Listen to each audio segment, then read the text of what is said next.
Paulo diz assim: e não vos embriagueis com vinho que leva à devassidão, mas deixai-vos, escute o texto, mas deixai-vos encher pelo Espírito. Meu Deus, é muito forte. Falando entre vós com salmos, hinos e cânticos espirituais, cantando e louvando de coração ao Senhor. Agora escute o texto. E cotidianamente, dando graças a Deus por tudo. A Deus, o Pai, em nome de nosso Senhor Jesus Cristo. Ô, irmão, derruba o pregador, irmão. 21. Sujeitando-vos uns aos outros no temor de Cristo. Senhor, fale conosco, que não seja eu quem fale, mas que seja o teu Espírito Santo. Nos ensine, fale ao seu povo, fale à sua igreja. Queremos, Pai, ser tocados pelo teu Espírito Santo, em nome de Jesus. Amém. Talvez você já até tenha sido batizado com o Espírito Santo. Talvez você um dia foi cheio do Espírito Santo. Porém, minha pergunta não é você tem o Espírito Santo. Minha pergunta é, você está cheio agora do Espírito Santo? Nós vamos encontrar na Bíblia indícios de estar cheio do Espírito Santo. E nesse exato momento, você está cheio do Espírito Santo. Apesar de tê-lo, você tem comunicação, intimidade, você tem conexão com o Espírito Santo, você tem desejo de orar constantemente, você tem desejo de louvar a Deus, você tem desejo, você tem sede de Deus, da presença de Deus, você é usado por Deus para abençoar as pessoas, você busca a presença de Deus. Todos esses mencionados aqui são indicativos de uma pessoa cheia do Espírito Santo. Agora observe o texto que nós lemos do apóstolo São Paulo.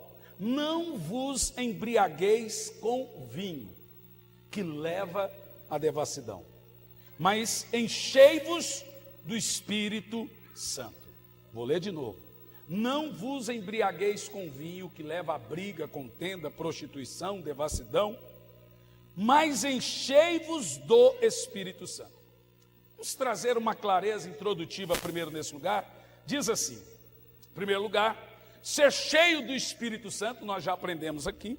Em primeiro lugar, não é uma opção, é uma ordem, é um mandamento. Em segundo lugar, ser cheio do Espírito Santo não é uma mera possibilidade, uma possibilidade distante. Em terceiro lugar, muitos crentes têm o Espírito Santo, mas não estão cheios do Espírito Santo. Eu preguei há 3 terças-feiras atrás uma mensagem poderosa por título: trate o Espírito Santo como uma pessoa. Tenha um relacionamento pessoal. O Espírito Santo é Deus. Ele não é um poder, ele não é uma força, ele não é algo distante, ele é Deus.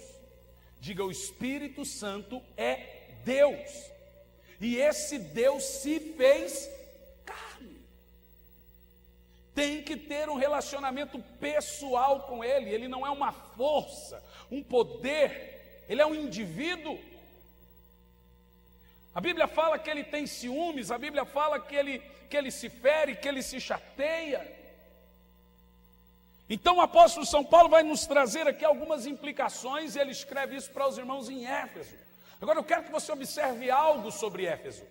Éfeso foi uma das igrejas da Turquia, da Ásia, que presenciaram um dos maiores avivamentos da igreja primitiva. Quando você lê a carta de Paulo aos Efésios, você vai ver que era em Éfeso que Paulo tirava do seu corpo lenços e aventais, e os enfermos eram curados. A igreja de Éfeso experimentou talvez um dos maiores avivamentos que alguém possa experimentar em sua época.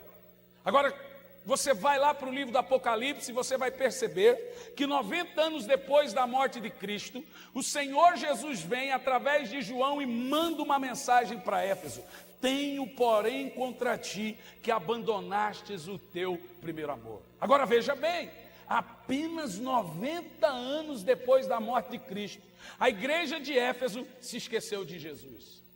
Imagina 2000 anos depois. Nós estamos vivendo um tempo de cansaço.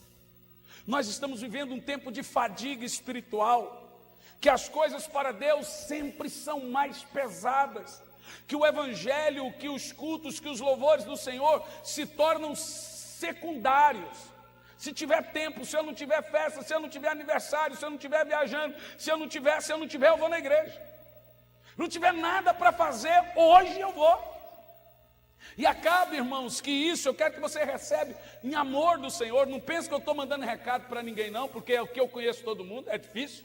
Recebe isso no amor de Deus, porque tem gente que vem aqui na igreja uma vez por mês, e aí eu, justamente no dia, claro, eu estou pregando, o pastor está mandando recado para mim, fica difícil, né, irmão? Qualquer coisa que eu falar aqui, eu vou mandar recado para alguém, eu conheço todo mundo.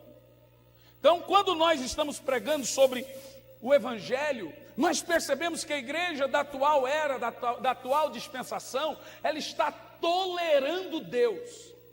Deus está se tornando cansativo. Estar na igreja, louvar, já não é mais tão prazeroso, tendo em vista que muitos irmãos chegam depois do louvor. Estar na igreja 8 cultos por mês, somado 2h30 de cada culto, com as horas que eu passo sem estar no culto, eu fico mais tempo com Mamon do que na presença de Deus. Isso se torna cansativo, isso se torna pesaroso. E aí nós estamos mandando uma mensagem para Deus: Senhor, eu gosto do Senhor, eu acho bacana o Senhor, porém, mas a coisa está ficando séria, a coisa está ficando cansativa. E a igreja de Éfeso, ela descambou por esse caminho. A igreja de Éfeso, ela foi por esse caminho. Mas veja que o apóstolo São Paulo, 50 anos antes da carta, do livro do Apocalipse ser escrito, ele dá uma mensagem para os irmãos de Efésios: deixai-vos, enchei-vos do Espírito Santo, e não se embriague com vinho.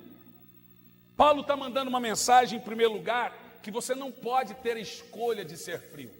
Isso é uma ordem. Estar frio pode acontecer, permanecer frio é um pecado. Paulo está afirmando que ser cheio do Espírito Santo não é uma opção, é uma ordem, é um mandamento. Ele também está dizendo que ser cheio do Espírito Santo não é uma mera possibilidade.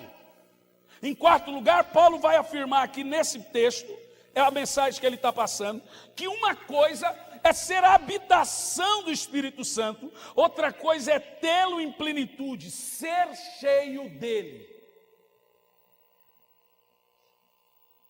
Então, em quinto lugar, nós observamos aqui que a vontade de Deus é que você viva uma vida na plenitude do Espírito e cheio dele. Há 2 terças atrás eu preguei aqui qual é o fato que irá destravar o milagre de Deus em sua vida. Quem estava aqui vai se lembrar. E foi dito aqui coisas importantíssimas. A religião é credo, a religião é dogma, a religião é um conjunto de doutrinas. O cristianismo é prático, ele é vivido. O cristianismo de credo é religioso. O que faz de você um religioso é você ter uma doutrina perfeita, é vir à igreja porque tem que vir, porque você é crente, mas não ter prazer no Senhor. O que faz de você cristão é ter gana, é ter fome, é ter paixão, é ter identidade com o seu Senhor, é estar com os olhos aquecidos da presença de Deus. Paulo, então, escrevendo aos Efésios no capítulo 5, no verso 18, ele fala sobre o tema, e nós vamos destacar aqui nessa noite algumas lições da plenitude do Espírito Santo, que são importantes para a igreja na atual dispensação, que é a dispensação do sono. Você vai perceber em Mateus 25:10 que 10 virgens dormiram, 5 eram loucas, 5 eram prudentes, mas até as virgens prudentes nos últimos tempos estariam dormindo, cochilando. Então até a igreja salva está cansada. E aí Paulo vai nos dar aqui alguns implicativos para você manter o fogo aceso, o Espírito Santo aceso na sua vida. Eu quero que você preste bem atenção. Olhe para mim e preste atenção. A ordem divina, então, no texto é: não vos embriagueis com vinho que leva à devassidão, mas enchei-vos do Espírito. O que isso significa? Em primeiro lugar, uma pessoa embriagada, Paulo vai usar um paradoxo aqui, em primeiro lugar, no capítulo 5, verso 18. E ele ensina aqui o seguinte: a plenitude do Espírito tem uma semelhança superficial com embriaguez. Superficial. O que isso significa? Uma pessoa embriagada está sobre o domínio do álcool. Ela fala, age, faz, acontece por causa do poder e da influência do álcool na sua vida. Isso é chamado de embriaguez. O indivíduo cheio de álcool, ele perde a inibição e se torna ousado. Uma pessoa embriagada, ela faz coisas inacreditáveis por causa da influência do álcool. O comparativo aqui, Espírito Santo e embriaguez, é no sentido de: uma pessoa cheia do Espírito é o tipo de gente tomada por ele. Como uma pessoa embriagada é tomada pelo álcool. Olha para mim. Se você anda por águas rasas, você vai aonde você quer. Mas se você vai em águas profundas, é o rio que te leva. Quem está guiando a sua vida? Você faz o que quer ou é o Espírito Santo que lhe comanda? É você que dá ordem ou é o Espírito Santo que dá ordem? Você está no nível raso do poder de Deus? Você está no nível raso do seu cristianismo, do seu evangelho? A ponto do evangelho não lhe dar saudade, a ponto de eu estar aqui pregando e é como eu não estou pregando. Eu vou te dizer, irmão, pregando aqui de cima a gente percebe quando a mensagem não atinge certos corações. E são essas pessoas que nós chamamos de religiosas. Na realidade, você está enganando a si mesmo.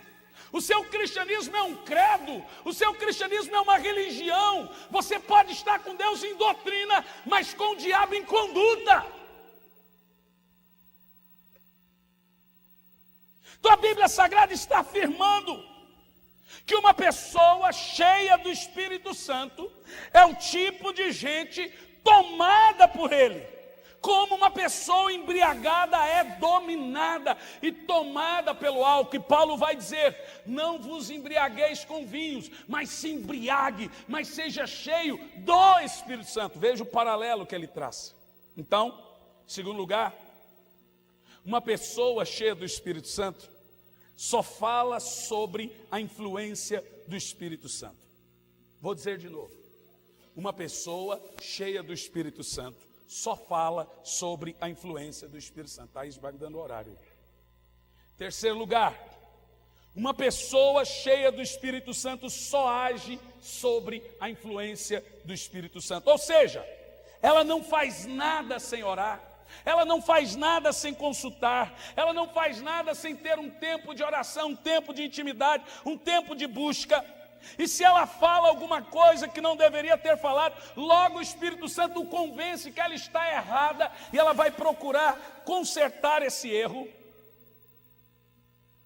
Agora, uma coisa interessante: se as pessoas na igreja raramente estão sendo convencidas de seus erros e de seus pecados, veja o que eu vou dizer.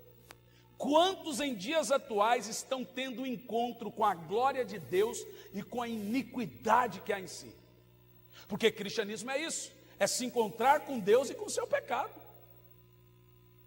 Se você se encontra com você, veja, até o capítulo 6 de Isaías começa: ai de vós, ai de vós, ai de vós, ai de vós. No capítulo 6 ele encontra-se com Deus. E o que acontece em seguida? Ai de mim. O ato de Isaías é simples: ele se encontra com Deus e com o seu pecado. Aí ele parou de falar ai de vós, agora ele fala: ai de mim, que tenho a boca suja e vivo no meio de um povo com a boca suja. Cristianismo é você se ver como Deus se vê. E essa atuação, ela é dada a nós pelo Espírito Santo. Cada vez menos as pessoas estão vendo seus erros, estão vendo seus pecados. Cada vez menos as pessoas estão se arrependendo. A Bíblia diz: no passado, Deus permitiu que os povos andassem debaixo de ignorância, mas depois da morte de Cristo, Ele ordena que todos, em todos os lugares, se arrependam. Você não pode ser frio a duas coisas: a glória de Deus e ao seu pecado. E é o Espírito Santo que nos mostra quem nós somos, que nos mostra, e é Ele que provoca em nós uma saudade de buscar o Espírito Santo. Porque se você é um crente dogmático, se você é um crente religioso, cheio de cabeção, isso não te faz nada, isso te faz religioso e não cristão, não uma pessoa nascida de Deus. Paulo está afirmando que a pessoa cheia do Espírito Santo é governada por Ele. Ela recebe uma santa ousadia para falar em nome de Jesus. Oh, glória a Deus! Segunda coisa que Paulo nos ensina nesse texto, no verso 18 do capítulo 5, ele afirma a plenitude do Espírito Santo. Agora, veja, a primeira coisa é uma semelhança longa, vaga, distante, entre ser cheio do Espírito Santo e a embriaguez. Portanto, agora Paulo vai traçar um outro paradoxo. Ele vai dizer que a plenitude do Espírito Santo tem um contraste profundo com a embriaguez. Por quê? Ao mesmo tempo que Paulo compara ser cheio do Espírito Santo com ser embriagado, ele também traça um paradoxo, um contraste entre ser cheio do Espírito Santo e encher a cara de vinho. E por quê? Em primeiro lugar, o álcool, ele é depressivo, ele não é um estimulante. O álcool é um ladrão de cérebro, ele não é um tônico para a mente. O álcool induz a dissolução. O indivíduo embriagado e tomado pelo álcool, ele perde o equilíbrio, a sensatez, o respeito próprio. A maioria dos crimes que nós assistimos hoje acontece por pessoas embriagadas, são cometidos por pessoas sob o efeito do álcool. A maioria dos acidentes fatais no trânsito é cometido por causa da influência do álcool. Quanto mais cheio de álcool, mais vazio de prudência uma pessoa será, e ela não terá felicidade e tampouco responsabilidade. Todo alcoólatra é irresponsável. Porém, Paulo reafirma que estar cheio do Espírito Santo é ao contrário disso tudo. Estar cheio do Espírito Santo traz discernimento, traz sabedoria, traz graça, traz santidade, traz sobriedade. A pessoa está em alerta e ela sabe mais do que os outros. Se uma pessoa bêbada perde o controle de si mesma, o Espírito Santo é domínio próprio. Se o álcool é depressivo, o Espírito Santo é o maior antidepressivo que existe. O apóstolo São Paulo vai dizer, inclusive, na carta da alegria aos Filipenses: alegrai-vos sempre no Senhor. Outra vez digo, alegrai-vos sempre no Senhor. Se você está triste, é porque talvez o Espírito que está em você está triste.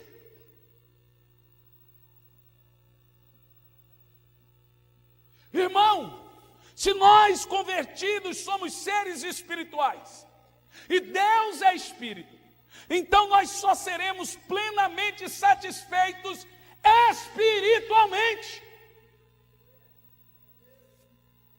Nenhum cristão será satisfeito a não ser no Espírito.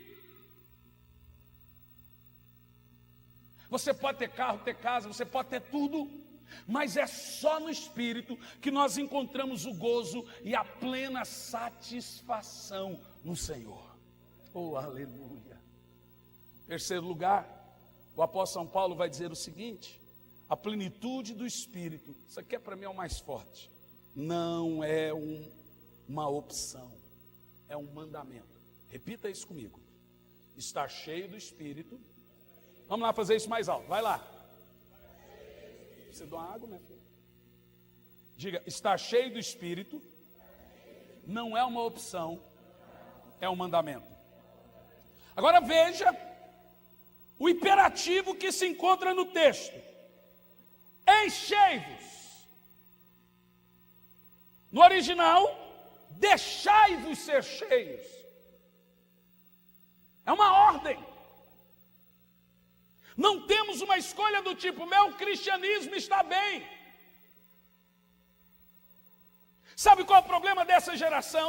Que nós estamos conseguindo acertar a nossa vida sem Deus.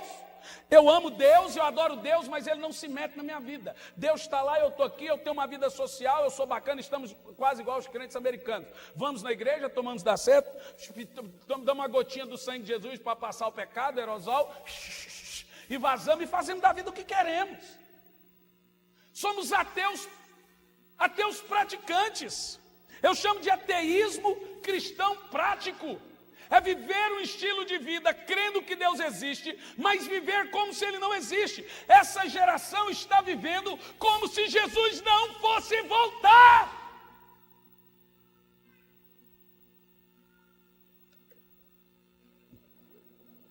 Moleque abusado, esses moleques, eu vou dizer. Esses pregador mirim da igreja, né? Olha para mim. Na terça-feira, irmão, eu vou pregar uma mensagem aqui na terça-feira. Eu preguei ontem à noite e antes de ontem. Preste atenção. Eu vou te dar provas bíblicas que não teria como Jesus voltar há 100 anos atrás, há 50 anos atrás, impossível. Eu vou te dar provas bíblicas que não tem como ele voltar daqui 100 anos. Ele tem que voltar só nessa época. Por causa do que está escrito. Tem coisas na Bíblia que só se cumpre se for nessa época e não poderia se cumprir há 100 anos atrás. Eu posso lhe afirmar que nós de fato somos a última geração da terra. Nós somos a geração do retorno de Cristo.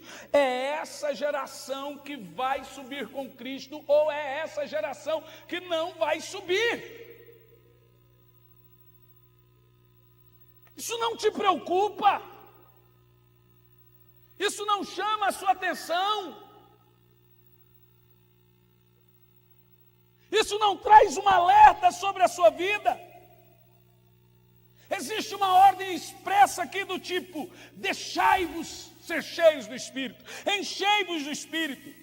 Isso significa que é da expressa vontade de Deus que você seja cheio do Espírito, a ponto dele ordenar que você seja cheio do Espírito Santo.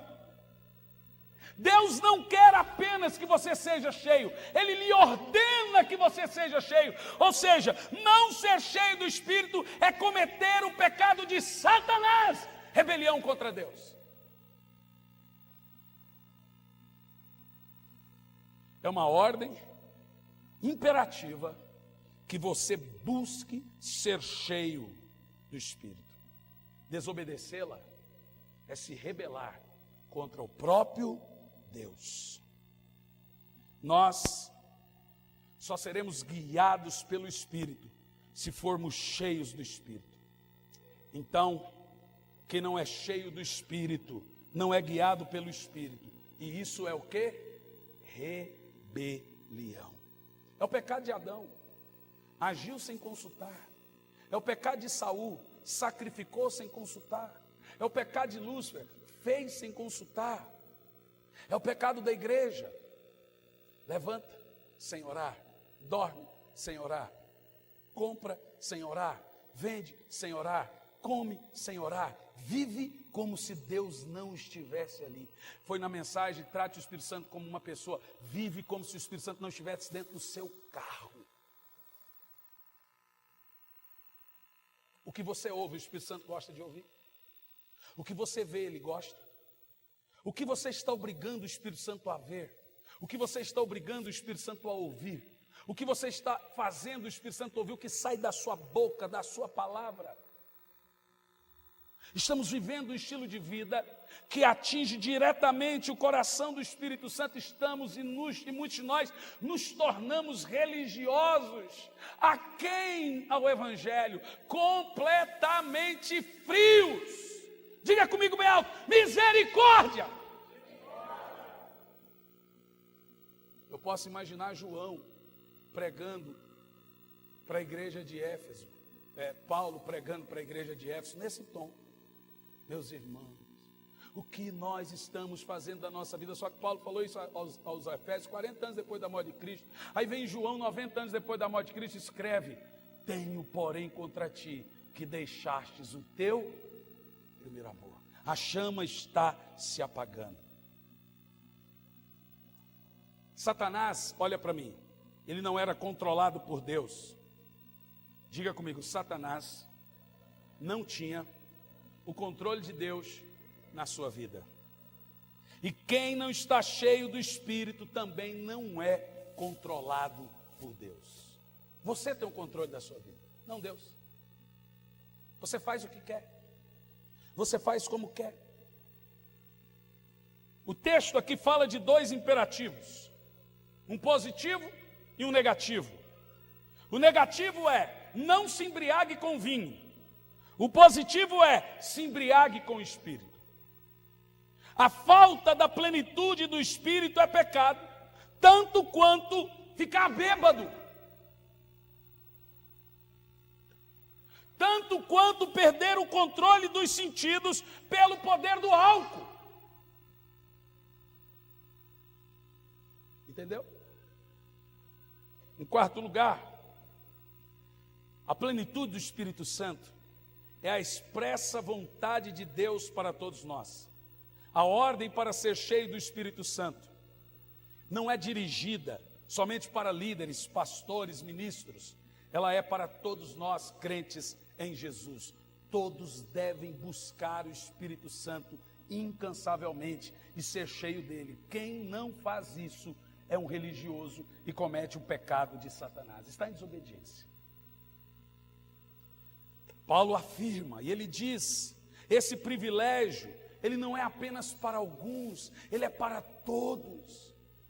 Ter intimidade com o Senhor, receber visitas de anjo, ter afinidade, ter sonhos e visões, ouvir um hino e chorar quando ouve esse hino, ler um texto da Bíblia e se emocionar quando lê esse texto, dobrar o joelho, ser acordado para orar pela madrugada, isso são atributos de alguém que é guiado pelo Espírito Santo. Se você não faz nada disso que eu estou falando, você precisa ser cheio.